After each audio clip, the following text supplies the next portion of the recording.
Welcome to the Morningstar Journal News Show, where we cover the news from a prophetic and biblical perspective. And every once in a while, we have an interview where we cover a wide range of topics from anything to anything. And today is going to be one of those videos where we have a special guest Mr. Trevor Tiessen. Is that how we say your last name? Trevor Tiessen.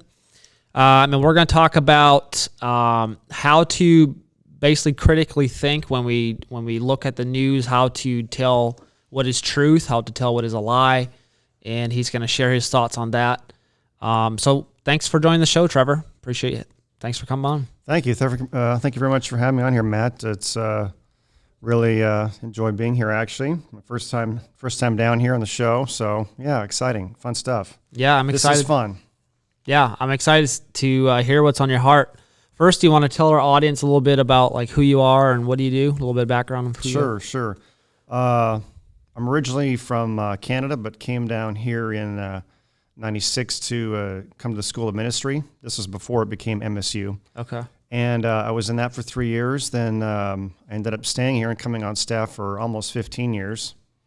Wow. Then I stepped down for a little while and was in Florida for a while, came back and did some other jobs. And then I ended up coming on staff back here again in August of 2021. So that's a long story how that came about. But I'm back here again in a different capacity from what I was. I was more involved in conferences and events in the past. But now working for Rick and then also for MFM, now switching over to MFM here soon, working with Tom Hardiman. And that's Morningstar Fellowship of Ministries, right? Yep, that's correct. Yep. Awesome. So that's the super brief Cliff Notes version. But as far as politics and news and stuff go, I don't know that I really paid too much attention to that until more recent years. Like a lot of people. Like a lot of people, it's obviously become more at the forefront now. But I think my first big awakening, honestly, was when I got saved when I was 21. That was one of my biggest paradigm shift ever, of course. Yeah. Your eyes get open, the lights come on, you realize there's another realm besides this one. Yeah. And that was obviously the beginning of a lot of change in my life. And then, but I would also say that I had a huge political awakening, I guess, in 2007. Okay. I had a neighbor of mine that gave me a book, which was the Creature from Jekyll Island by G. Edward Griffin. Okay. He also gave me a documentary, Freedom to Fascism by Freedom to Fascism. Freedom to Fascism. Documentary produced by Aaron Russo. Okay. And who was a filmmaker. He did Trading Places with Eddie Murphy, a bunch of stuff like that. And it's free on YouTube. I think you can watch it there now. Okay. But this was back in like August of 2007. And after I watched the film and read the book, it just kind of blew the doors off what I thought was off my perception of the world, really. Mm-hmm. Changed the way you viewed things a little bit. Right, changed the way I viewed things and perceived things, how the world really works as opposed to what we're told on TV or things like that. So, but the documentary, it kind of basically goes into the the history of the IRS and how it was founded and how it came about, and really how it is antithetical to our Constitution. Not that taxes aren't appropriate, we pay our taxes, but we never actually had a graduated income tax until the Civil War. That was temporary, and then that ended. But then it became permanent, came back and became permanent in 1913, and that by itself is a whole long story of how we've... That was under Woodrow Wilson, right? That's under Woodrow Wilson, yeah. 1913 was not a great year for us. Wow. And so he goes into a lot of that, and also the history of the Federal Reserve, which was created at that time. Mm-hmm. And then in G. Edward Griffin's book, it's basically it's like a 600-page book, but I just devoured it in no time. I just couldn't put it down. Wow. It was just it pricked an interest in me of history, and it's not just it's boring banking stuff. It's has a lot to do with Like the Rockefellers and Rothschilds and stuff, Yeah. right? Like their history of like kind of the Illuminati, I guess, in a way. Of like the one world government kind of controlling strings and stuff. Yeah, the Illuminati is a piece of that, but it's much more than that. It's the history of the last 300 years, really, of a history of banking, how it played into wars. How most wars are really banker wars, going all the way back to Napoleon. Wow. The role that the banks played in actually defeating him was very interesting. How they funded Wellington, who was leader of the British forces at that time, but and then it goes from that time, the American Revolution, through the presidency of Andrew Jackson, who actually shut down the attempts to create a central bank at that time. Yeah, I heard that the only time the United States was actually completely debt-free was 1 year when Andrew Jackson was president. Does that book touch that? That could be. I'm not sure about that. But that's been a tug of war throughout American history. There was, even before we had the revolution, or around the time of the revolution, they had what was the Bank of North America, and later on they tried to create the first bank in the United States and then the second bank in the United States, which were central banks. And actually having a central bank is one of the main planks of the Communist Manifesto. There's nothing freedom friendly about having a central bank. It's actually the power to coin money belongs to Congress, and they basically delegated that to another outside entity, which is the Federal Reserve. Right. So Andrew Jackson shut down the last attempts back in the 1830s to do this. And they tried to assassinate him for it, like two different times, and guns misfired, and he didn't get killed. It's an interesting story. That's interesting. I never heard that before. Yeah. I mean, his presidency certainly wasn't perfect, but he probably bought this country another 100 years by what he did. Wow. In terms of where we're at with our country's finances and debt and everything else. But yeah, it came back again in 1913 when they passed legislation in Congress to basically create the Federal Reserve. Even that was shady how that came about, and it was planned in advance of that. This was not an organic development within Congress. This was literally hatched in a smoky room with a bunch of very powerful people. Not to sound like everything is a conspiracy, because not everything is, but this literally is a textbook case of this. So speaking of that, with your book, and so you found out all this new information, so that basically made you question a lot of things that you were taught or that you believed about the way things are run in the world, politically, financially, and stuff. So how do you, which kind of leads to this topic of like, well, how do you know what's true, right? Because there's all these different theories out there. There's all these different stories of different sides of the story of everything. So how do you wade through that information and kind of dissect, like what are some certain points questions that you ask yourself on, how do I know this is true, or how do I know I can trust this? Right. And, obviously we want to look at the news from a Christian perspective. Right. So that's our primary filter, of course. We spend a lot of time in the scripture because we want to have that perspective, obviously, but it doesn't end there. That's the beginning of the journey. So when you're looking at the news, there's no quick, easy silver bullet for doing this. A lot of times that's what we want. We want the magic button. Yeah. There's no magic button. It takes time to learn about the topics that are being discussed. And honestly, having a foundation in history is one of the best things you can have.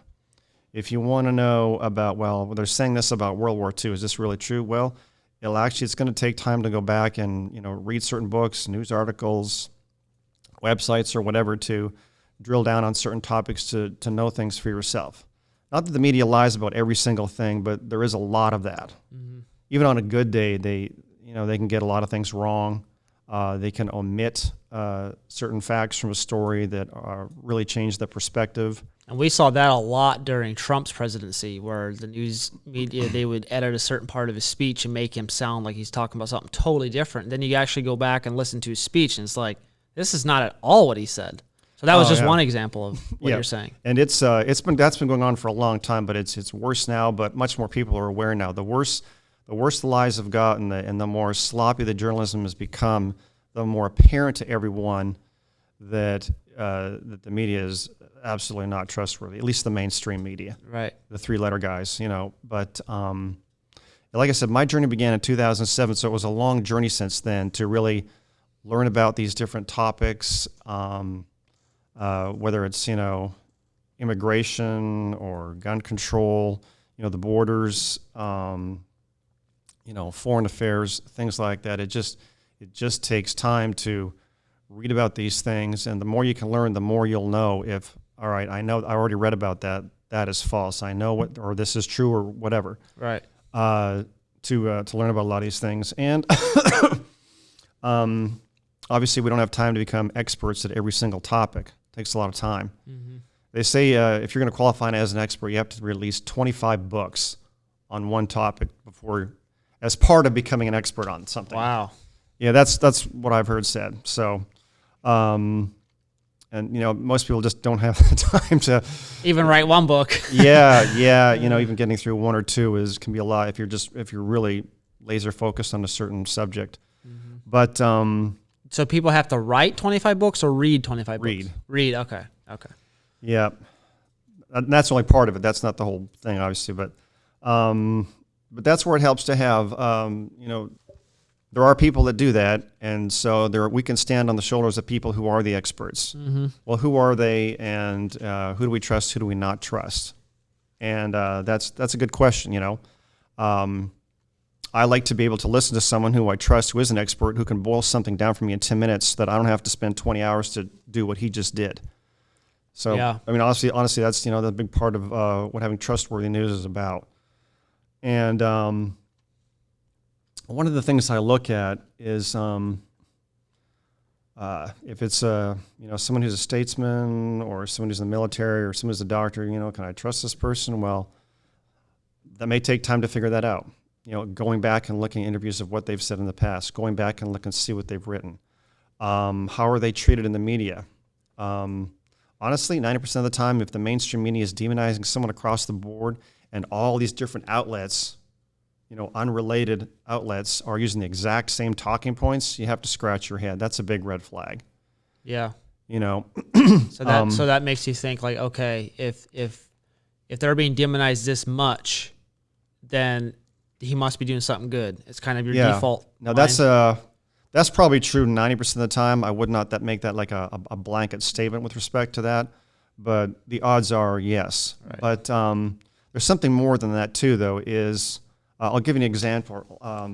Dr. Andrew Wakefield.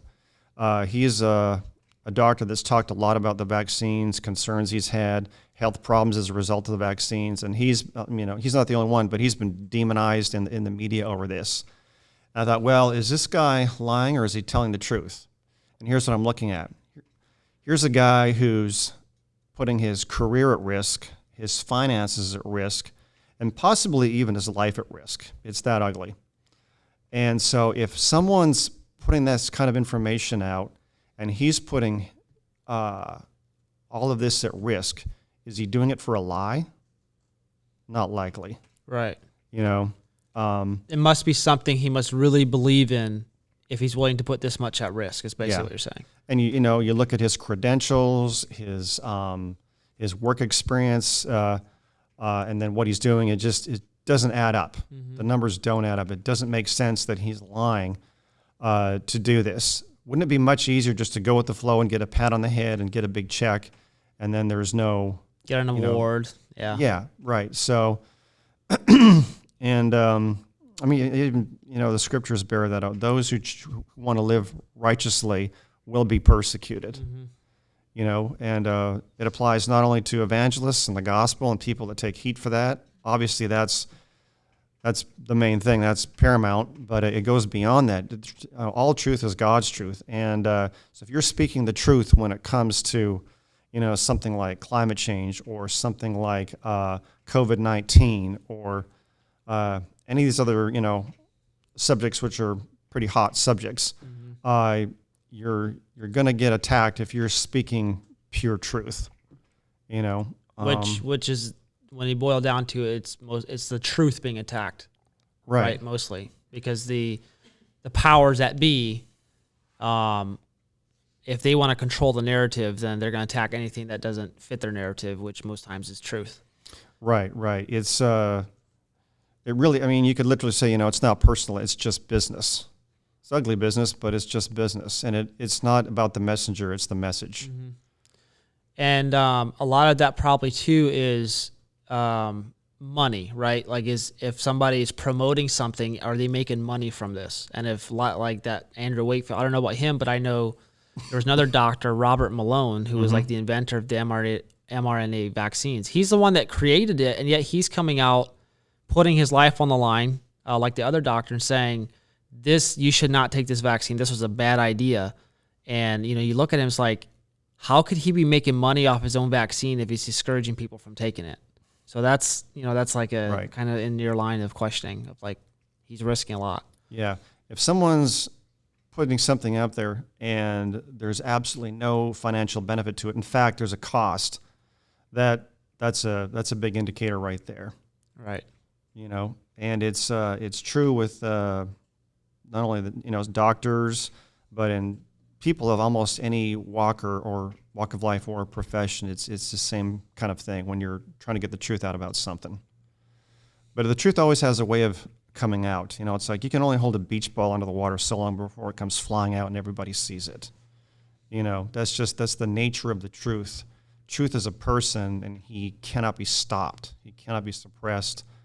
You know, they can scramble and, you know, deplatform people or shadow ban people, but the truth is very powerful. Lies are not. They need to be propped up and protected by big media and the government because they're weak. Mm-hmm. So they need that protection, right? Yeah. Truth does not need someone to defend itself, it basically. Yes, it absolutely does. Yeah, that's good. And to find truth, you know, like you mentioned, a lot of people want to be handed truth, right? But the scriptures say seek truth. You have to seek it. You have to find it. It's a process of finding it a lot of times. Yep. And so, you know, you have people that, you know, come home and turn on the TV for 10 minutes a day. You know, that's not necessarily, that's just being fed a bunch of stuff. That's not actually seeking the truth. So. Yeah, and you know, if you're watching, you know, the right people, you can gain something from that. There's certainly nothing wrong with, you know, watching, you know, 10 minutes of Tucker Carlson, you know, as an example. You know, I like him a lot, but that's just only a surface view. Even someone like him that I respect, you know, it can only cover so much in a short period of time. Yeah. To really learn more, it just takes a lot more time. Mm-hmm. You know, books or, you know, documentaries, other news outlets, things like that. So why do you trust Tucker more than, let's say Don Lemon? Well, people like Don Lemon and others, you know, they repeatedly get caught in lies or things that are simply not true. Like, sometimes the lies are so ridiculous that it's something you already know isn't true, and they're saying it anyways. Like, the sun didn't come up this morning, and it's like, well, you know, how you think we're really that dumb? You know, like, you think I didn't go outside today? Or, you know, like, some of them are just so obvious. It's terrible, you know. Or, you know, like Brian Williams, NBC, you know, got caught in lies in the past, and they actually had to force him to resign, but later they brought him back, you know. So there's people that have been caught red-handed in lies, or, you know, like CNN just doing green screens for supposedly being on location and they're not there at all, or, you know, stuff like that. It's just they rely on the ignorance of the people to get away with what they're doing. Interesting. They're hoping that you don't check anything out. They're hoping you don't know. They're hoping that they can get away with this. And for, you know, to a certain degree they do, but the number of people that are trusting in the mainstream media is just in free fall. Remember, a real watershed moment, I thought, for the country was when Trump was having a rally I think it was, I'm not sure, but I think it was either maybe in Pittsburgh, I think. And he had a whole big indoor auditorium, coliseum filled with people. And the entire crowd, we're talking tens of thousands of people, were chanting, CNN sucks, CNN sucks. And it was like, wow, this many people are awake now. This many people really know the jig is up, you know. And it's a far cry from what it was, even say, 10 years ago. It helps to look at that kind of change over time, because day to day it doesn't always change as much. But when you look at the level of awareness that's exists now versus 10, 15 years ago, it's night and day. A lot of things have been exposed since then. Maybe only a handful of people were fighting for a certain truth years ago. Now most people know. Do you think a lot of that has to do with like the availability of social media, like where people can, because a lot of people, they get their news from social media and like podcasts and stuff now, which is, in the power of the people. They could do what they want without a network owned by a very wealthy family controlling the narrative. Yeah. Oh, there's no question. Network television, the traditional outlets, three-letter guys, I mean, it is just plummeted. They don't control the narrative anymore. They don't have the people corralled anymore, largely because of the internet, but also talk radio. Talk radio in the conservative world is still very big. There's a lot of powerful voices out there. Rush Limbaugh was one. He's obviously not with us now, but Alex Jones, InfoWars is a really huge one. They're controversial, but they are the tip of the spear in a lot of ways. They've got so many lawsuits thrown at them. They have so much attack. They have. I'll just give you an example. Like somebody like Alex Jones will get a phone call, and they'll tell him about what his dog is doing in the backyard, and there's nobody around. They're out in the country. Literally, the only way they might know something like that is if they're being spied on or even satellites. I mean, that's how far it's gone. That's how crazy it's gone. Spying on people or attacks, intimidation. I mean, someone like Tucker Carlson is more well-known. I mean, he probably gets death threats every day. That's just part of the job. That's like routine. Right. That's what happens when you stand and speak the truth, right? Yeah. Like Alex, he'll talk on the phone with his wife, and he'll hang up, and then a minute later somebody will call his wife or him and say, well, this is what you talked about, and we're going to get you, and all this other stuff. So really, like letting him know, like, wow, we're tapping your phones, we're listening to you, we're doing it illegally, and we don't care, and you better watch it. Like it's that ugly. Intimidation tactics. Yeah. So and certainly he's not the only one. Another real amazing guy is like Roger Stone. He's someone that came to know the Lord a year or two ago, and he's been in politics since the Nixon administration. Oh, wow. Yeah, he was a personal friend of Donald Trump, but he actually came to know the Lord, I'm not sure exactly, maybe a year or two ago, and that story by itself, that's a whole amazing story by itself. But he's paid a terrible price for standing up and speaking the truth in a lot of ways. He's still standing, though. And there's a lot of other voices out there, too, of course. And it's good to look at a number of different voices, not just one. But when it comes to that, like, for example, like, who do you trust in the media? I look at, it's the same thing as Dr. Andrew Wakefield. Is this costing them? Are they putting things at risk? Are they under attack? Are they risking everything to speak the truth regardless of the loss? And that's the same, those are the same bullet points I look at when I'm looking at anybody, whether it's a media personality or a doctor or somebody in the military or whoever, and it lines up, So I guess from what I've gotten so far, one of the three main things that you look at is, well, the first one is if you want to know something about an item, to research and know the history behind it. To get educated. Number two is if someone speaks out that's different, or someone speaks out, what are they risking by speaking it?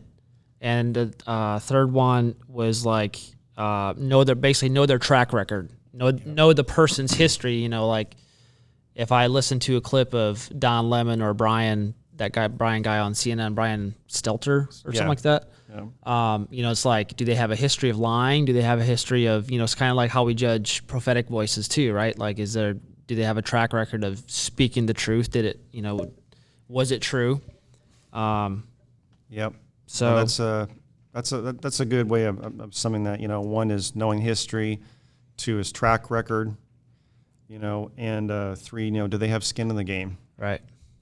So those are big factors too. And another thing too, one more thing is to be careful about your own prejudices.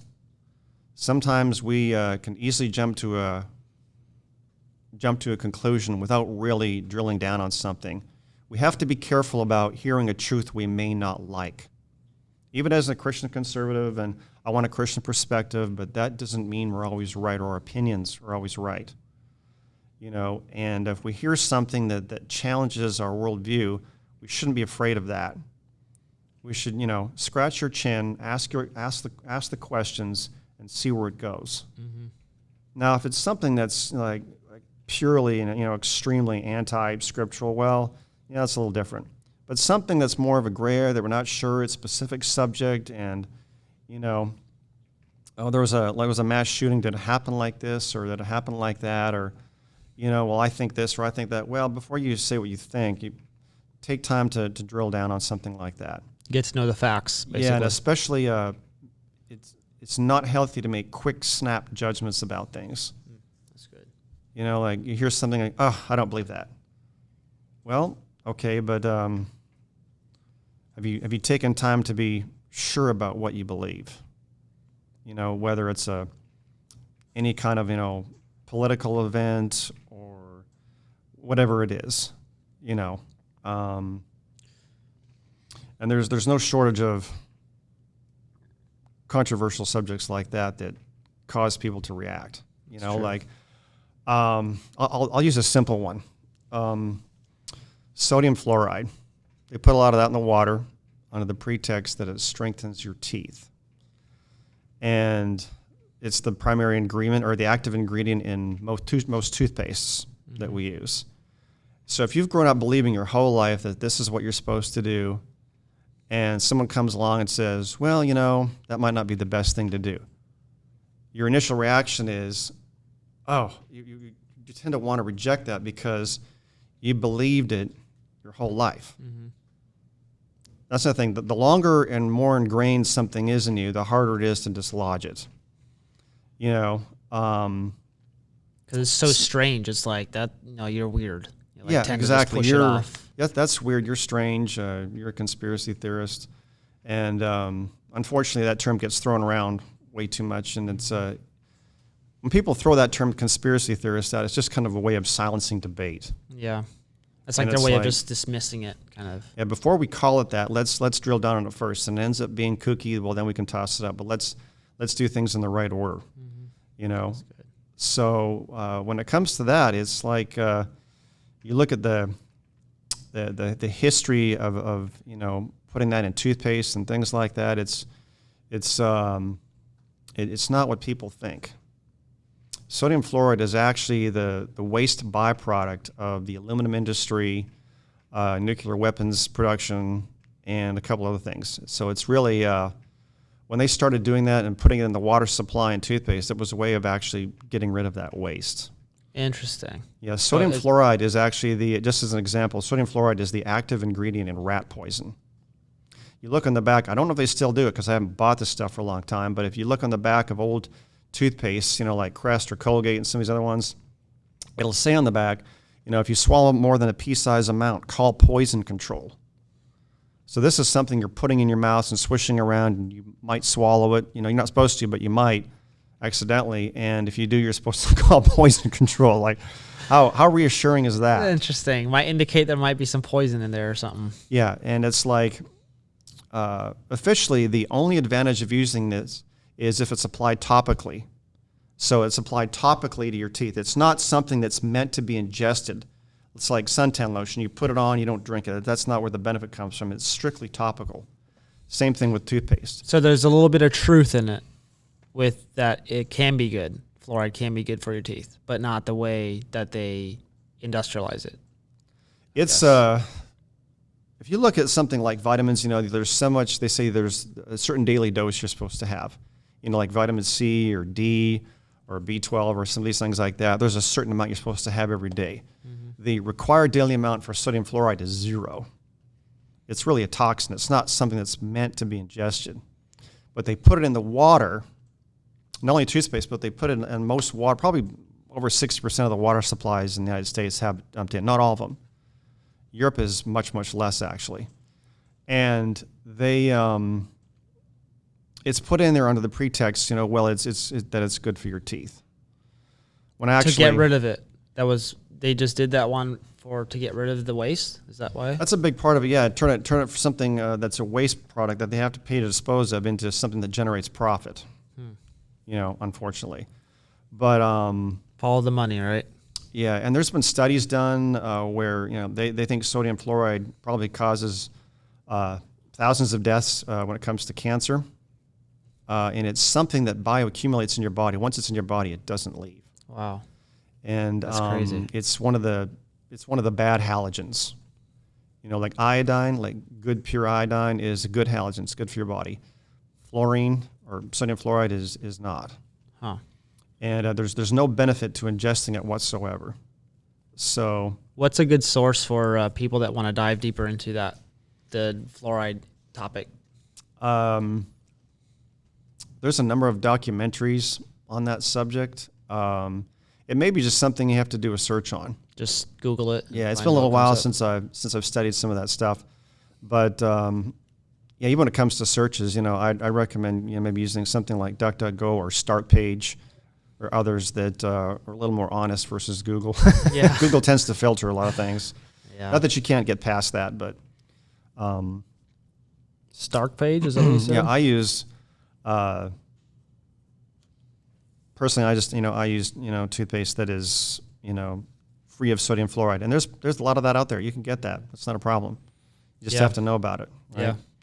So, not to dive too much into that one particular subject, but that's just an example. The point of the sodium fluoride thing is we have preconceived ideas that we've had for a long time, and when something comes up to challenge that,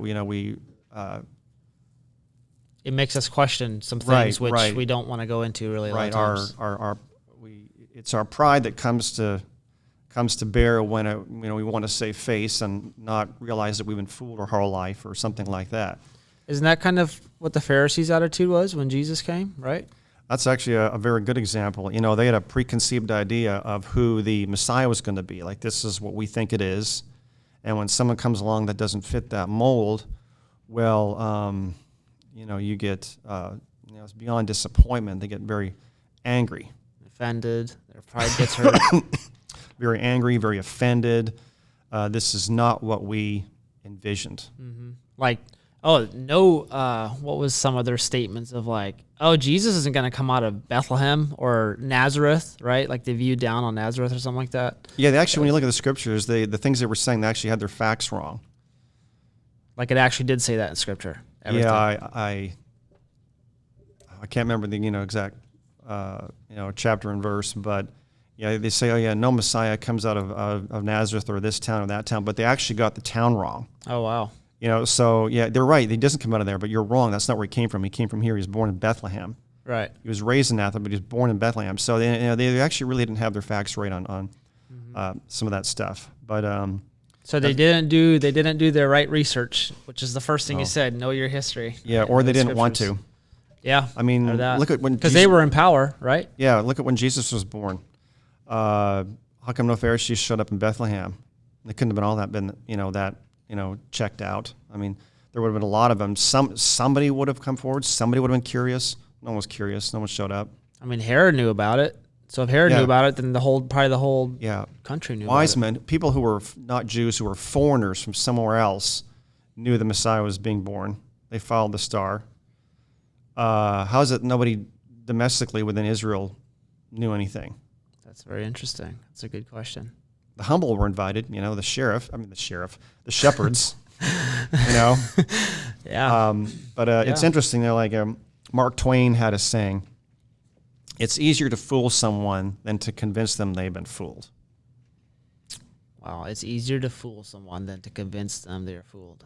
Yeah. That's good. It's just human nature. Yeah. You know. Wow. Well, I think we're coming up on our time here. Any final thing you want to share?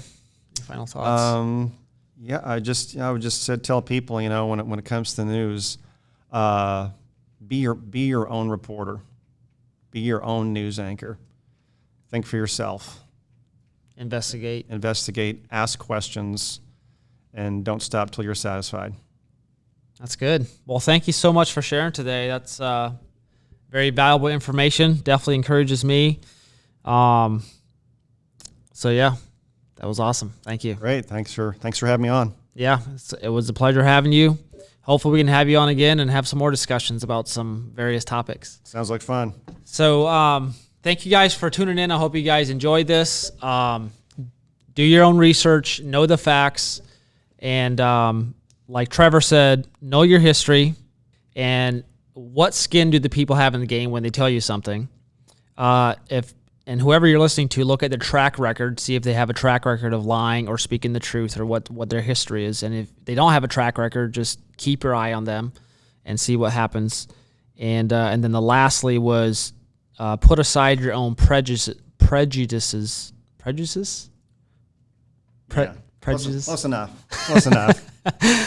Lay aside your own opinions and preconceived ideas of what you think should have happened, and just get to know the facts. And until you know the truth, don't judge too quickly. So, again, I'm Matthew Datweiler from the Morning Star Journal News.